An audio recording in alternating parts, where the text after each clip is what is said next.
दोस्तों, आज हम लोग 10वीं क्लास का राजनीतिक शास्त्र का जो एग्ज़ाम में ऑब्जेक्टिव क्वेश्चन पूछा जा रहा है, यानी अब जो है 50% सोशल साइंस में ऑब्जेक्टिव क्वेश्चन पूछा जाता है। तो उसी के आधार पे ये सब वीडियो अब बनाया जा रहा है कि ऑब्जेक्टिव क्वेश्चन, यानी कि इस वीडियो को देख लेने के बाद आपको जो है राजनीतिक शास्त्र से कोई भी ऑब्जेक्टिव क्वेश्चन छूटेगा नहीं। यानी एक ही वीडियो को देखने के बाद आप लोगों का राजनीतिक शास्त्र जो है पूरा हो जाएगा। और आप लोगों को इकोनॉमिक्स का भी एक वीडियो बना करके डाला गया है ऑब्जेक्टिव का। उसके बाद भूगोल का भी डाला गया है, तो आप लोग वहाँ पे जा करके देख सकते हैं। हमारे कोचिंग का जो नाम है उसी के नाम से जो है यूट्यूब पर चैनल बनाया गया है, ग्रो नॉलेज कोचिंग सेंटर। तो उसको सब्सक्राइब कर लीजिए और वीडियो को लगातार देखते रहिए। आपका मैट्रिक का पूर्ण तैयारी जो है यूट्यूब के माध्यम से ही करा दिया जाएगा। यानी कि एक ही वीडियो में जो है टोटल राजनीतिक शास्त्र खत्म कर दिया जाएगा ऑब्जेक्टिव क्वेश्चन का। अब देखिए, यहाँ पे बोला जा रहा है कि भारत में जो है कहाँ औरतों के लिए जो है आरक्षण मिला है। यानी औरतों के लिए, यानी पूछा जा रहा है कि भारत में औरतों के लिए आरक्षण किस संस्था में दिया गया है। यहाँ पे है ऑप्शन में लोकसभा, राज्यसभा, मंत्रिमंडल या पंचायती राज संस्था में। तो भारत में जो औरतों के लिए जो आरक्षण मिला है वो पंचायती राज संस्था में मिला है। उसके बाद यहाँ पे क्वेश्चन है कि भारत की वित्तीय राजधानी किस शहर को कहा जाता है। बेंगलोर, नई दिल्ली, मुंबई और पटना। यानी आपको बताना है इसमें से कौन जो है भारत की वित्तीय राजधानी के रूप में जाना जाता है। तो मुंबई को जो है भारत की वित्तीय राजधानी कहा जाता है।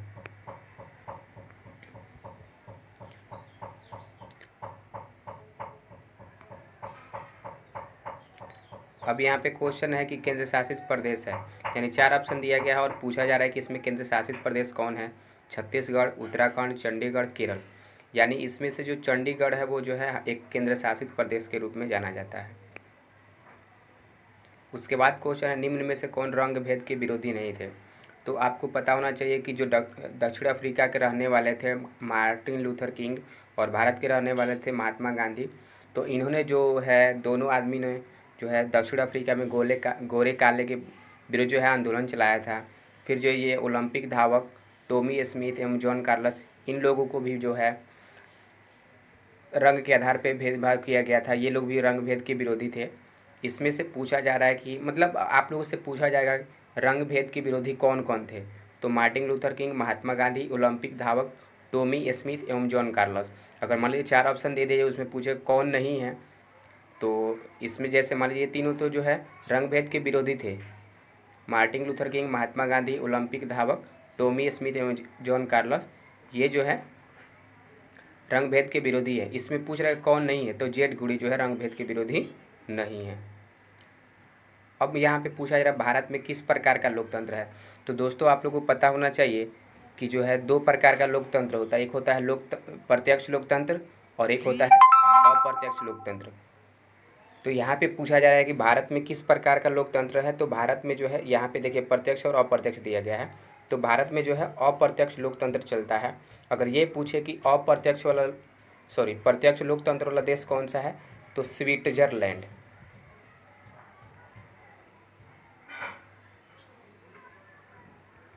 स्विट्जरलैंड अर्थात कहने का मतलब क्या है, भारत में जो है अप्रत्यक्ष लोकतंत्र चलता है। अगर पूछे कि प्रत्यक्ष लोकतंत्र वाला देश कौन सा है, तो स्विट्जरलैंड है। फिर यहाँ पे एक स्टेटमेंट पूछा गया है कि लोकतंत्र जनता का जनता के द्वारा जनता के लिए शासन है, किसने कहा था। ऑप्शन में दिया अरस्तु, रूसो, अब्राहम लिंकन या महात्मा गांधी। तो अब्राहम लिंकन ने कहा था कि जो लोकतंत्र होता है वो जनता के द्वारा जनता के लिए जनता का शासन होता है। अगला क्वेश्चन है कि किस देश को सामाजिक विभेद के कारण से विखंडन होना पड़ा, अर्थात टुकड़ों टुकड़ों में विभाजित होना पड़ा। ऑप्शन में है भारत, बेल्जियम, श्रीलंका या यूगोस्लाविया। यानी कि यूगोस्लाविया देश में मतलब सामाजिक विभेद इतना अधिक था जिसके कारण से वो देश जो है टुकड़ों टुकड़ों में विभाजित हो गया था। तो यहाँ पे पूछा जा रहा है किस देश को सामाजिक विभेद के कारण से है विखंडन होना पड़ा, तो यूगोस्लाविया को। अब यहाँ पे पूछा जा रहा है कि बांग्लादेश का उदय कब हुआ था, 1970, 71 या 1972 या 1973। तो आपको बता देना चाहते हैं कि जो बांग्लादेश का जो मतलब पाकिस्तान का कुछ हिस्सा जो है काट करके बांग्लादेश को बनाया गया था 1971 में। तो यहाँ पे पूछा जाएगा बांग्लादेश का उदय कब हुआ था या बांग्लादेश कब बना था, बांग्लादेश का निर्माण कब हुआ था, तो 1971 में। यहाँ पे पूछा जा रहा है कि इंग्लैंड में महिलाओं को वयस्क मताधिकार कब प्राप्त हुआ था? 1915, 1916, 1917 या 1918? तो 1918 में जो है इंग्लैंड में सबसे पहले महिलाओं को मत देने का अधिकार प्राप्त हुआ था। अब यहाँ पे पूछा जा रहा है क्वेश्चन है किस देश में इस्लाम धर्म को जो है आधार माना गया है? जैसे हमारा जो देश है वो तो एक धर्मनिरपेक्ष राष्ट्र है, सभी धर्मों को समान अधिकार दिया जाता है, लेकिन इसमें से कौन ऐसा देश है जहाँ पे जो है इस्लाम धर्म को आधार मान करके उसको बनाया गया है? ऑप्शन में दिया है पाकिस्तान, श्रीलंका, भारत या बांग्लादेश। तो पाकिस्तान में जो है इस्लाम धर्म के आधार पर देश का बंटवारा हुआ था और उसका निर्माण किया गया था। यहाँ पे पूछा जाए कि अंतर्राष्ट्रीय महिला दिवस कब मनाया जाता है? 7 मार्च, 8 मार्च, 9 मार्च या 10 मार्च? तो 8 मार्च को मनाया जाता है। नोबेल पुरस्कार से सम्मानित बांग्लादेशी अर्थशास्त्री कौन थे? इसमें 4 ऑप्शन दिया गया और पूछा जा रहा है कि बांग्लादेश के कौन ऐसे जो है अर्थशास्त्री थे जिनको जो है नोबेल पुरस्कार से सम्मानित किया गया था? Prof Iqbal Yunus, prof Mohammad Iqbal Yunus, prof Mohammad Yunus या मोहम्मद शफीक यूनुस? तो इसमें से जो जवाब होगा, जो बांग्लादेश के रहने वाले थे और वो अर्थशास्त्री थे, इनको जो है नोबेल पुरस्कार प्राप्त हुआ था, वो थे प्रो मोहम्मद यूनुस। पंचायत समिति का गठन, पंचायत समिति का प्रधान कौन होता है? तो देखिए सबसे पहले यहाँ पर जो पंचायत समिति होता है, अर्थात इसको बीडीसी के रूप में हम लोग जानते हैं, हमारे क्षेत्र में इसको बीडीसी के रूप में जाना जाता है। तो पंचायत समिति का प्रधान कौन होता है? तो इतना याद रखिए, जो बीडीसी का चुनाव होता है वो 5000 जनसंख्या पर होता है। एग्जाम में पूछा जा सकता है कि बीडीसी का चुनाव जो है कितने जनसंख्या पर होता है? तो 5000 जनसंख्या पर होता है। या पंचायत समिति का गठन कितना पर होता है या चुनाव कितना पर होता है? तो 5000 जनसंख्या पर होता है।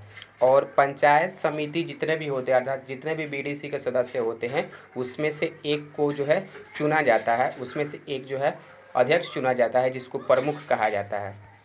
तो यहाँ पे पूछा जा सकता है कि पंचायत समिति का प्रधान कौन होता है? मुखिया, प्रमुख, सरपंच या बीडीओ? तो इसका जवाब होगा प्रमुख। यहाँ पे क्वेश्चन है किसे विशेष राज्य का दर्जा प्राप्त है? यहाँ पे क्वेश्चन में किताब में दिया है कि किसे विशेष राज्य का दर्जा प्राप्त है। तो जम्मू कश्मीर को विशेष राज्य का दर्जा प्राप्त था। वहाँ पे उस मतलब राज्य का अपना झंडा था, अपना कुछ मतलब संविधान था, वहाँ पे मतलब जो है 370 धारा लागू था और 35A लागू था। तो जो है इसको समाप्त कर दिया गया है और उसको जो है जम्मू कश्मीर को 2 अलग अलग जो है केंद्र शासित प्रदेश बना दिया गया है। एक तो जम्मू कश्मीर बना है और दूसरा जो है लद्दाख बना है। तो किसी विशेष राज्य का, तो ये पहले राज्य था और इसको तोड़ करके 2 केंद्र शासित प्रदेश बना दिए गए हैं, एक तो जम्मू कश्मीर और दूसरा है लद्दाख। तो इसी को ही जो है विशेष राज्य का दर्जा प्राप्त था। तो ये तो अब ख़त्म हो गया है। तो इसमें से पूछेगा किसे विशेष राज्य का दर्जा प्राप्त था? बिहार, आंध्र प्रदेश, जम्मू कश्मीर या गुजरात? तो इसका जवाब होगा जम्मू कश्मीर। यहाँ पे पूछ रहा है कि भारत में संघ एवं राज्यों के बीच अधिकारों का विभाजन कितने सूचियों में किया गया है? अर्थात कहने का मतलब किस विषय पे, जैसे कोई विषय है, किसी भी प्रकार का विषय है, किसी पे कानून बनाना है, तो उसको जो है संघ और राज्य, हम लोग जानते हैं कि हम भारत में जो है संघात्मक शासन व्यवस्था चलता है, अर्थात यहाँ पे शक्तियों का विभाजन कर दिया जाता है। पहले केंद्र को चलाने के लिए जो है प्रधानमंत्री का चुनाव होता है, फिर राज्यों को चलाने के लिए मुख्यमंत्री का चुनाव होता है, यानी शक्तियों का हमारे यहाँ विभाजन कर दिया जाता है। तो यहाँ पे पूछा जा रहा है कि जैसे भारत में संघ एवं राज्यों के बीच जो है अधिकारों का विभाजन कितने सूचियों में किया गया है? तो याद कर लीजिए कि 3 सूची में किया गया है। 3 सूचियों में जो है विभाजन किया गया है। एक होता है संघ सूची, फिर होता है राज्य सूची और एक होता है समवर्ती सूची। तो संघ सूची में क्या होता है कि संघ सूची में जितने भी विषय दिए रहेंगे उस पर केवल केंद्र ही जो है कानून बना सकता है, और राज्य सूची में जो विषय रहेंगे उस पर केवल राज्य ही अपना जो है उस विषय पे अपना कानून बना सकता है। लेकिन समवर्ती सूची में कुछ ऐसे विषय होते हैं जिस पर मतलब राज्य और केंद्र दोनों अपना सहमति दे सकता है, तो उसके हिसाब से मतलब कानून बनेगा। यहाँ पे पूछा जा रहा है कि भारत में संघ एवं राज्यों के बीच अधिकारों का विभाजन कितने सूचियों में किया गया है? तो 3 सूची में। कौन कौन? संघ सूची, राज्य सूची और समवर्ती सूची। देखिए पूछ रहा है कि पंचायत समिति का गठन कितनी जनसंख्या पर होता है? तो पहले ही बताया कि जो पंचायत समिति अर्थात बीडीसी का जो चुनाव होता है वो कितने जनसंख्या पर होता है। इसमें ऑप्शन में दिए 5000, 7000, 9000 या 12000। तो आपको पहले ही बताया गया कि जो पंचायत समिति का गठन होता है वो 5,000 जनसंख्या पर होता है। और यहाँ पे पूछ रहा है कि ग्राम पंचायत का गठन कितनी जनसंख्या पर होता है, ग्राम पंचायत का गठन कितनी जनसंख्या पर होता है। तो यहाँ पे 5,000, 6,000, 7,000, 8,000 दिया है। तो आपको पता होना चाहिए कि ग्राम पंचायत का जो गठन होता है वह 7,000 जनसंख्या पर होता है। यहाँ पे पूछा जा रहा है कि भारत में संघ एवं राज्य से संबंधित कौन सूची है। भारत में संघ एवं राज्यों से संबंधित सूची है कौन, यानी वह सूची। देखिए, भारत में संघ एवं राज्यों से संबंधित सूची जो है राज्य सूची, संघ सूची या समवर्ती सूची, अर्थात भारत में संघ एवं राज्यों के बीच जो है 3 सूचियाँ बनाई गई है, राज्य सूची, संघ सूची, समवर्ती सूची। तो इसके हिसाब से चारों मतलब सभी ऑप्शन सही है। यहाँ पे पूछा जा रहा है कि वेस्ट इंडीज में संघ की स्थापना कब हुई थी। तो 1955, 56, 57, 58। तो 1958 में। यहाँ पे पूछा जा रहा है केंद्र एवं राज्यों के बीच जो है कितनी सूचियाँ बनाई गई है। तो 1, 2, 3 या 4। तो आपको जवाब होना चाहिए 3। भारत में संविधान सभा का गठन कब हुआ था। आप लोगों को पता है कि भारतीय संविधान को जो बनाने में 2 वर्ष 11 महीने 18 दिन लगे थे, और इसके जो निर्माता अर्थात जनक जो है डॉक्टर भीमराव अंबेडकर को कहा जाता है। तो यहाँ पे पूछा जा सकता है कि भारत में संविधान सभा का गठन कब हुआ था। 45, 46, 47, 48। तो 1946 में संविधान सभा का गठन हुआ था। 1946 में जो है संविधान सभा का गठन हुआ था। और भारतीय संविधान सभा के जो निर्माता अर्थात जनक कहे जाते हैं डॉक्टर भीमराव अंबेडकर को कहा जाता है। और इसको बनाने में 2 वर्ष 11 महीने 18 दिन लगे थे। यहाँ पे पूछा जा रहा है कि राष्ट्रीय स्तर पर पंचायती राज की शुरुआत जो है किस राज्य से हुई थी। राष्ट्रीय स्तर पर पंचायती राज की शुरुआत जो है किस राज्य से हुई थी। बिहार, आंध्र प्रदेश, राजस्थान या केरल। तो आपको पता होना चाहिए कि राजस्थान से जो है पंचायती राज प्रणाली की शुरुआत हुई थी। बलवंत राय मेहता ने किया था इसकी शुरुआत। यहाँ पे पूछा जा रहा है कि सोवियत संघ का विघटन कब हुआ था। तो आपको बता देना चाहते हैं कि जैसे इतिहास का किताब उठाइएगा तो उसमें 91 दिया है, ठीक है। और राजनीतिक शास्त्र देखिएगा उसमें जो दिया है 1989 दिया है सोवियत संघ का विघटन। तो 2 जगह जो है अलग अलग जो है मतलब पाए जाते हैं, मतलब देखा जाता है कि सोवियत संघ का विघटन 1989 में राजनीतिक शास्त्र का जो 10वां क्लास का किताब है उसमें देखा गया, और इतिहास में जो है देखा गया 91। तो आप लोग जो है ऑप्शन के हिसाब से बता सकते हैं कि सोवियत संघ का विघटन कब हुआ था। तो 1991 में हुआ था, क्योंकि इसमें तो 89 है नहीं। 1988, 87, 90 या 1991। तो सोवियत संघ का जो विघटन हुआ था वो 1991 में हुआ था। यहाँ पे पूछा जा रहा है संविधान के 8वीं सूची में कितनी भाषाओं को रखा गया है। यानी जैसे संविधान में जो लिखा गया है, संविधान जब लिखा जा रहा था तो उसमें बहुत कुछ लिखा गया है, कानून बनाया गया है, भाषाओं के बारे में लिखा गया है, किस हिसाब से लोग रहेंगे, भारत किस प्रकार का देश है, तो उसमें लिखा गया है। तो यहाँ पे पूछा जाए कि संविधान के 8वीं सूची में जो है कितनी भाषाओं को रखा गया है। 16, 13, 18 या 22। तो इसका जो जवाब होगा भारतीय संविधान के 8वीं जो सूची में जो है 22 भाषाओं को रखा गया है। 22 भाषाओं को रखा गया। एग्जाम में पूछा जा सकता है कि भारत के 22 भाषाओं को संविधान के किस सूची में रखा गया है। तो 8वीं अनुसूची में रखा गया है या 8वीं सूची में रखा गया है। यहाँ पे पूछ रहा है बिहार में पंचायती संस्था का कार्यकाल कितने वर्ष का होता है, अर्थात मुखिया का चुनाव कितने वर्ष का होता है, पंचायत समिति का चुनाव कितने वर्ष का होता है, सरपंच साहब का चुनाव कितने वर्ष का होता है। तो 5 वर्ष का होता है। फिर यहाँ पे पंचायत समिति का पूछा है तो 5 वर्ष होगा। फिर यहाँ पे पूछा जा रहा है कि भारत में केंद्र शासित प्रदेशों की संख्या कितनी है। तो दोस्तों यहाँ पे कुछ लोग कमेंट करेंगे, मैं जानता हूँ। देखिए, सबसे पहले देश में जो है टोटल 7 को केंद्र शासित प्रदेश था। जब जम्मू कश्मीर से जो है विशेष राज्य का दर्जा अर्थात 370 धारा और 35A को वहाँ से समाप्त कर दिया गया, तो वो जो है 2 अलग अलग राज्यों में विखंडित हो गया। एक तो लद्दाख और दूसरा जो है जम्मू कश्मीर। तो उस समय जो है टोटल जो है 9 केंद्र शासित प्रदेश हो रहे थे, लेकिन अभी वर्तमान में देखा जाएगा तो दादर और नागर हवेली को जो है विलय कर दिया गया है, अर्थात उसको एक ही केंद्र शासित प्रदेश में विलुप्त मतलब मिला दिया गया है। तो अभी वर्तमान में करेंटली अगर हम लोग देखेंगे तो भारत में जो केंद्र शासित प्रदेशों की संख्या जो है 8 है। भारत में केंद्र शासित प्रदेशों की संख्या 8 हो गई है। यहाँ पे पूछा जा रहा है कि बिहार में पंचायती स्तर जो है क स्तरीय है। बिहार में पंचायती राज कितने स्तरीय है? तो आपको बता देना चाहते हैं कि बिहार में जो पंचायती स्तर है त्रिस्तरीय है। पहला होता है ग्राम पंचायत, फिर होता है पंचायत समिति और फिर होता है जिला परिषद। यानी बिहार में पंचायती राज कितने स्तरीय है? त्रिस्तरीय। पहले का नाम ग्राम पंचायत,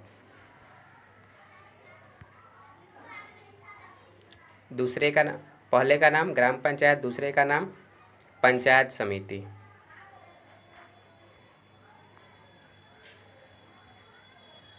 फिर होता है जिला परिषद।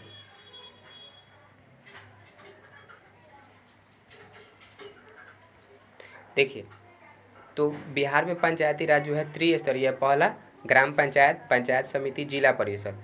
तो यहाँ पे पूछा जा रहा है बिहार में पंचायती राज कितने स्तरीय है? 1, 2, 3 या 4? तो त्रिस्तरीय है। फिर पंचायती राज सबसे पहले किस राज्य में लागू हुआ था? तो राजस्थान में लागू हुआ था।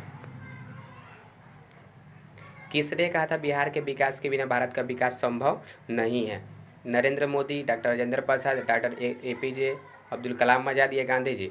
तो ऐसा डॉक्टर APJ अब्दुल कलाम आज़ाद ने कहा था कि यदि बिहार का विकास चाहिए तो भारत का विकास चाहिए तो उसके लिए बिहार का विकास करना जरूरी है। अर्थात भारत का विकास तभी संभव हो सकता है जब बिहार का विकास होगा। तो यहाँ पे पूछा जा रहा है कि किसने कहा था कि बिहार के विकास के बिना भारत का विकास संभव नहीं है? तो उसका जवाब होगा डॉक्टर APJ अब्दुल कलाम आज़ाद। फिर यहाँ पे क्वेश्चन है कि झारखंड राज्य का बंटवारा कब हुआ? झारखंड राज्य का गठन कब हुआ? तो आपको बता देना चाहते हैं कि पहले झारखंड और बिहार जो है एक ही राज्य में हुआ करता था। उसके बाद जो है 15 नवंबर 2000 को झारखंड को जो है अलग राज्य का दर्जा दे दिया गया। यानी कहने का मतलब झारखंड राज्य का गठन कब हुआ था? तो 1 नवंबर 2000, 9 नवंबर 2000, 15 नवंबर 2000 या 15 नवंबर 2001। तो आपको पता होना चाहिए कि झारखंड राज्य का जो गठन हुआ था वो 15 नवंबर 2000 को हुआ था और इसको बिहार से अलग करके बनाया गया।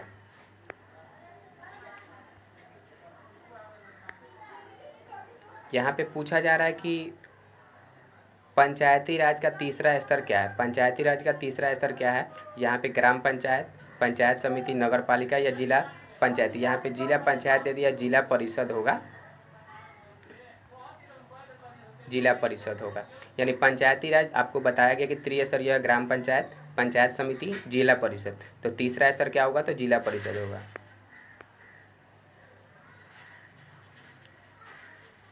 फिर यहाँ पे पूछा जा रहा है कि जनता दल यूनाइटेड अर्थात जदयू का गठन कब हुआ था? अर्थात देखिएगा जो नीतीश कुमार जिस पार्टी के जो मतलब मुख्यमंत्री हैं, तो उसको पूछा जा रहा है कि जनता दल अर्थात जदयू का जो तिरछाप चुनाव चिन्ह है इसका गठन कब होता है? 92 में, 99 में या 2000 या 2004 में?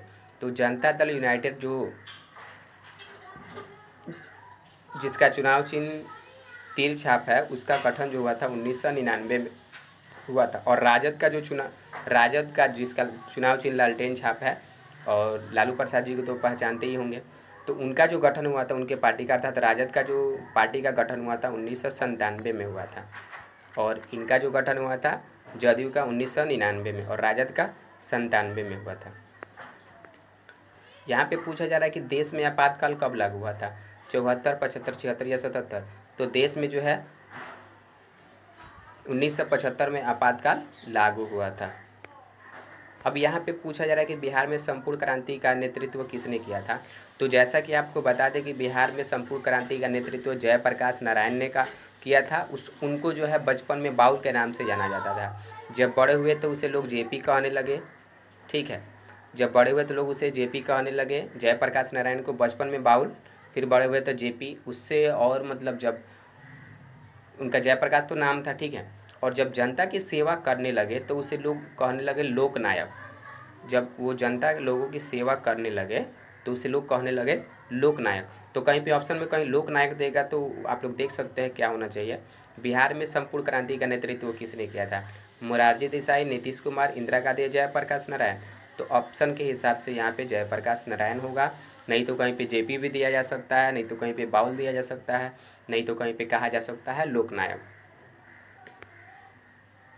यहाँ पे पूछा जा रहा है सूचना के अधिकार आंदोलन की शुरुआत किस राज्य से हुई थी? आपको इतना याद रख कर लेना है कि सूचना पूछे या पंचायती राज पूछे, सूचना पूछे या पंचायती राज पूछे, इन दोनों की जो शुरुआत हुई थी राजस्थान से हुई थी। सूचना के अधिकार आंदोलन की शुरुआत कहाँ से हुई थी? तो राजस्थान से। सूचना के अधिकार आंदोलन की शुरुआत कहाँ से हुई थी? तो राजस्थान से। और पंचायती राज प्रणाली की शुरुआत कहाँ से हुई थी? राजस्थान से। और सूचना के अधिकार आंदोलन का जो कानून बना था 2005 में बना था। यहाँ पे क्वेश्चन पूछ भी दिया गया है कि सूचना का अधिकार कानून कब बना था? सूचना का अधिकार कानून कब बना था? 2004, 2005, 2006 या 2007? तो आपको बता देना चाहते हैं कि सूचना का अधिकार कानून 2005 में बना था। राजनीतिक दल का आशय क्या है, यानी किसका समूह है? तो आप लोगों को बताया जा चुका है, आप लोग मेरे वीडियो को देख सकते हैं, जो सब्जेक्टिव का है उसमें सब बताया गया है। यहाँ पे पूछा जा रहा है कि राजनीतिक दल का आशय क्या है? अफसरों का समूह है, सेनाओं का समूह है, किसानों का समूह या व्यक्तियों का समूह है? तो राजनीतिक दल जो होता है वो व्यक्तियों का समूह है। वो व्यक्ति किससे रिलेटेड है उससे कोई बात नहीं होता है, किसान है, सेना में है, अफसर में है, कोई फ़र्क नहीं पड़ता है। लेकिन बस राजनीतिक दल जो होता है वो व्यक्तियों का समूह होता है। और राजनीतिक दल का मुख्य उद्देश्य जो होता है सत्ता प्राप्त करना होता है। कोई भी राजनीतिक दल है उसका उद्देश्य होता है सत्ता प्राप्त करना। एग्जाम में पूछा जा सकता है कि राजनीतिक दल का मुख्य उद्देश्य क्या होता है? तो सत्ता प्राप्त करना। और राजनीतिक दल का आशय क्या है, यानी वो किसका समूह है? तो व्यक्तियों का समूह है। यहाँ पे पूछा जाए कि राजनीतिक दलों की नींव किस देश में पड़ी थी? ब्रिटेन, भारत, फ्रांस या अमेरिका? तो ब्रिटेन में पड़ी थी। राजनीतिक दल की जो शुरुआत हुई थी वो ब्रिटेन में हुई थी। फिर पूछा जा रहा है राजनीतिक दल का चुनाव चिन्ह और उसका मान्यता कौन देता है?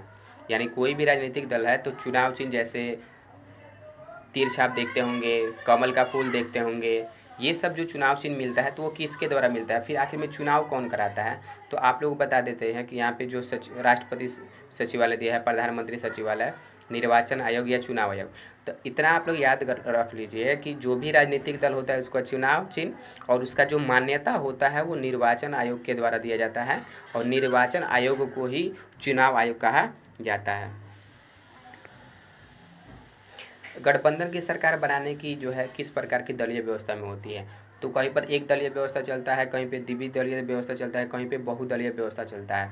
तो यहाँ पे पूछा जा रहा है गठबंधन की सरकार, तो कहने का मतलब क्या होता है? जैसे लोकतंत्र है तो वहाँ पे चुनाव कराया जाता है।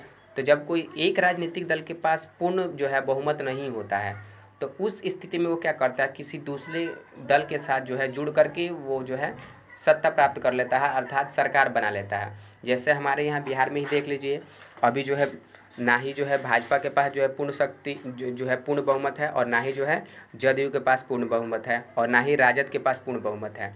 तो कुछ दिन पहले जो है नीतीश कुमार और लालू यादव के गठबंधन का सरकार था, किसी कारणवश जो है जदयू जो है राजद से अलग होकर के फिर भाजपा में जाकर के शामिल हो गया है। तो अभी जो है गठबंधन का सरकार है, भाजपा और जदयू के गठबंधन का सरकार है। तो ये किस प्रकार की दलीय व्यवस्था में होती है? तो बहुदलीय व्यवस्था में होती है। अर्थात जहाँ पे बहुत सारे दल होंगे, जिस देश में बहुत सारे दल होंगे वहाँ पे क्या होता है कि अलग अलग चुनाव होता है, अलग अलग राजनीतिक दल उसमें भाग लेते हैं। और लेने के बाद यदि कोई एक राजनीतिक दल अपना पूर्ण जो है साबित कर लेगा, पूर्ण बहुमत साबित कर देगा, तो उसका तो केंद्र में सरकार बनेगा या राज्य में सरकार बनेगा। जब किसी एक राजनीतिक दल के पास उतना जो है सीट नहीं होगा तो उस समय क्या करते हैं कि दो दल मिल करके सरकार बनाते हैं। यहाँ पे पूछा जाएगा दल बदल कानून किस पर लागू होता है? तो आपको बता देना चाहते हैं कि जैसे देखिए कोई भी राजनीतिक दल होता है तो उसमें जीतने के बाद जो है ज़्यादातर जो नेता होते हैं, एमपी होते हैं, एमएलए होते हैं, वो एक दूसरे का मतलब जो है दल बदलने लगते हैं। तो उसको रोकने के लिए संविधान का संशोधन करके एक कानून बनाया गया था जिसे दल बदल कानून कहते हैं। तो ये किसके लिए बनाया गया था? तो सांसदों और विधायकों को रोकने के लिए। यानी कहने का मतलब क्या है कि संसद और विधायकों के दल बदल रोकने के लिए संविधान का संशोधन कर एक कानून बनाया गया जिसे दल बदल कानून कहते हैं। और किसको रोकने के लिए? तो संसद और विधायकों को। अब यहाँ पे पूछा जा रहा है कि दल बदल कानून किस पर लागू होता है? तो संसद और विधायक, यानी कि सी नंबर ऑप्शन सही है, ए और बी दोनों। अब यहाँ पे पूछा जाएगा ताड़ी विरोधी आंदोलन किस प्रांत से शुरू हुआ था? तो बिहार, उत्तर प्रदेश, मध्य प्रदेश या आंध्र प्रदेश? तो ताड़ी विरोधी जो आंदोलन शुरू हुआ था आंध्र प्रदेश से शुरू हुआ था। अब वहाँ पे क्या मामला था ताड़ी विरोधी आंदोलन का? तो कहने का मतलब वहाँ पे जो भी पुरुष हुआ करते थे, जो भी पैसा मिलता था काम करने के बाद, ताड़ी का वो इतना ज़्यादा सेवन करने लगे थे कि उनको अपने घर का कोई फिक्र नहीं होता था। यानी ताड़ी विरोधी आंदोलन के बारे में बता रहे हैं कि आंध्र प्रदेश में जो भी पुरुष होते थे, काम करते थे, तो जो उनको जो है पैसा मिलता था, आमदनी होती थी, तो उनको ताड़ी का लत लग गया था। ताड़ी इतना ज़्यादा पीते थे तो कि उनको अपने घर का कोई फिक्र नहीं होता था। तो अंत में जाकर के महिलाओं ने मिल कर के जो है ताड़ी के विरुद्ध आंदोलन किया, जिसे ताड़ी विरोधी आंदोलन के नाम से जाना जाता है। और ये जो है आंध्र प्रदेश से शुरू हुआ था। यहाँ पे पूछा जाए चिपको आंदोलन कब और कहाँ हुआ था, तो आपको बता देते हैं कि 1972 में हुआ था। चिपको आंदोलन कब हुआ था, तो 1972 में उत्तर प्रदेश के टेहरी गढ़वाल जिला में हुआ था। चिपको आंदोलन कब और कहाँ हुआ था, तो चिपको आंदोलन जो है 1972 में जो है उत्तर प्रदेश के टेहरी गढ़वाल जिला है। अब यहाँ पे कहिएगा सर कि आप उत्तर प्रदेश बोल रहे हैं, इसमें ऑप्शन में उत्तर प्रदेश तो है नहीं, तो हम आपको बता देना चाहते हैं कि उत्तर प्रदेश का जब विभाजन हुआ, उत्तराखंड जब राज्य बना, तो जो उत्तर प्रदेश का टेहरी गढ़वाल जिला था ना, तो वो जो है कट करके उत्तराखंड में चला गया। अर्थात जो उत्तराखंड राज्य का निर्माण हुआ है वो उत्तर प्रदेश से ही विभाजन करके बना है। उत्तर प्रदेश से ही विभाजन करके उत्तर प्रदेश से ही विभाजन करके बना है। तो जो टेहरी गढ़वाल जिला था वो उत्तराखंड में चला गया है। टेहरी गढ़वाल जो जिला है वो उत्तराखंड में चला गया है। तो उस हिसाब से चिपको आंदोलन को कहा जा सकता है कि उत्तराखंड में है।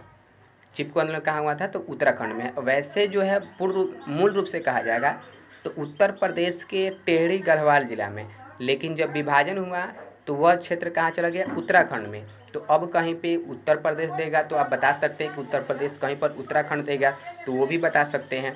और उत्तराखंड को उत्तरांचल के नाम से भी जाना जाता है, तो कहीं पर ऑप्शन में उत्तरांचल भी दे सकता है, तो उसका जवाब उत्तरांचल, उत्तराखंड या उत्तर प्रदेश आप लोग ऑप्शन के हिसाब से दे सकते हैं उसका जवाब।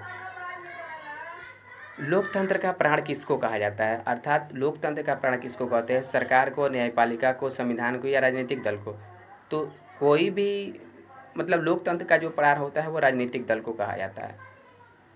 राजनीतिक दल का आशय क्या होता है, राजनीतिक दल का उद्देश्य क्या होता है, चुनाव लड़ना, सत्ता प्राप्त करना, सरकारी पद प्राप्त करना। आपको पहले ही बताया है कि जो भी राजनीतिक दल होता है उसका मुख्य उद्देश्य होता है सत्ता प्राप्त करना। कोई भी राजनीतिक दल का उद्देश्य क्या होता है, सत्ता प्राप्त करना होता है। यहाँ पे पूछा जा रहा है कि भारत में हुए 1977 में किस पार्टी को पूर्ण बहुमत मिला था। तो जब से आज़ादी हुआ था सबसे पहले हमारे देश में जो है 1952 में जब चुनाव हुआ, उस समय से लेकर के 1977 के चुनाव तक कांग्रेस का ही अधिकार था। लेकिन सबसे पहले 1977 में गैर कांग्रेसी का सरकार बना अपने देश में, और उस समय जो है पार्टी जो है कांग्रेस को मात दी थी जनता पार्टी ने। यानी पूछेगा कि भारत में हुए 1977 में किस पार्टी को पूर्ण बहुमत प्राप्त हुआ था, तो जनता पार्टी से। और जनता पार्टी से ही अलग होकर के भाजपा पार्टी का गठन हुआ है, और इस पार्टी का जो गठन हुआ था 1980 में हुआ था। यहाँ पे देखिए पूछा जा रहा है कि भारत में हुए 1977 में किस पार्टी को पूर्ण बहुमत मिला था, तो जनता पार्टी को। और जनता पार्टी से ही कुछ लोगों ने अलग होकर के जो है भारतीय जनता पार्टी की गठन की, कब, तो 1980 में। और यहाँ पे आपसे पूछा जाएगा कि भारत में जो है सबसे पहले गैर कांग्रेसी का सरकार कब बना था, तो 1977 में। 1952 से लेकर के 1977 के चुनाव तक तो कांग्रेस का ही अधिकार था। उसके बाद जनता पार्टी ने 1977 में अपना पूर्ण बहुमत साबित किया, और 1977 के बाद जो है जनता पार्टी से कुछ लोगों ने अलग होकर के 1980 में जो है अपना एक अलग पार्टी बनाया, जिसको भारतीय जनता पार्टी के नाम से जाना जाता है। यहाँ पे देखिए पूछ भी दिया कि जनता पार्टी का स्थापना कब हुआ था, अर्थात भाजपा का स्थापना कब हुआ था, यानी कि 1980 में हुआ था। और भाजपा का चुनाव चिन्ह क्या है, तो लालटेन, दीपक, चक्र या कमल का फूल, तो कमल का फूल। भारतीय राष्ट्रीय कांग्रेस की स्थापना कब हुई थी, आपको बता देना चाहते हैं कि जो भारतीय राष्ट्रीय कांग्रेस है, अर्थात कांग्रेस जो है भारत की सबसे पुरानी पार्टी कही जाती है। यानी एग्जाम में कहीं पे आ भी सकता है कि भारत की सबसे पुरानी पार्टी कौन है, तो भारत की जो सबसे पुरानी पार्टी है वो कांग्रेस है। और कांग्रेस का जो गठन हुआ था 1885 में हुआ था। अब यहाँ पे पूछा वर्तमान में नेपाल में शासन की कौन सी प्रणाली है, लोकतंत्र, राजतंत्र, सैनिक या तानाशाही। तो वहाँ पे जो है लोकतंत्र अब स्थापित कर दिया गया है। यहाँ पे पूछा जा रहा है कि एक राष्ट्रीय राजनीतिक दल है, तो यहाँ पे जदयू, लोजपा, राजद ये सब जो है क्षेत्रीय राजनीतिक दल या राज्य स्तरीय राजनीतिक दल है, लेकिन भाजपा जो है एक राष्ट्रीय राजनीतिक दल है। विश्व में लगभग कितने देशों में लोकतंत्र विद्यमान है, तो लगभग 100 देशों में विद्यमान है। यहाँ पे पूछा जा रहा है कि नए सर्वेक्षण के अनुसार जो है मतदाताओं की संख्या कितनी है। तो 90 करोड़, 71 करोड़, 75 करोड़ या जो है 65 करोड़। तो 71 करोड़ जो है भारत में जो नए सर्वेक्षण हुए हैं उसके अनुसार जो है अभी जो है 71 करोड़ जो है मतदाता है। यहाँ पे पूछा जा रहा है क्षेत्रवाद की भावना के एक कुपरिणाम क्या है, तो अलगाववाद। दोस्तों उम्मीद करते हैं कि आप लोगों को वीडियो ज़रूर समझ में आया होगा। यानी आप लोग एक ही वीडियो से जो है मतलब राजनीतिक शास्त्र का जो है पूर्ण रूप से तैयारी कर सकते हैं। और हमारे यूट्यूब चैनल पे आप लोगों को इसी प्रकार का वीडियो प्राप्त होगा, आप लोग देख सकते हैं। यदि समझ में आया हो तो इस वीडियो को जो है ज़्यादा से ज़्यादा शेयर कीजिए। अगर समझ में नहीं आया होगा तो मतलब ना ही शेयर करने की ज़रूरत है और ना ही जो है लाइक करने की ज़रूरत है और ना ही सब्सक्राइब करने की ज़रूरत है।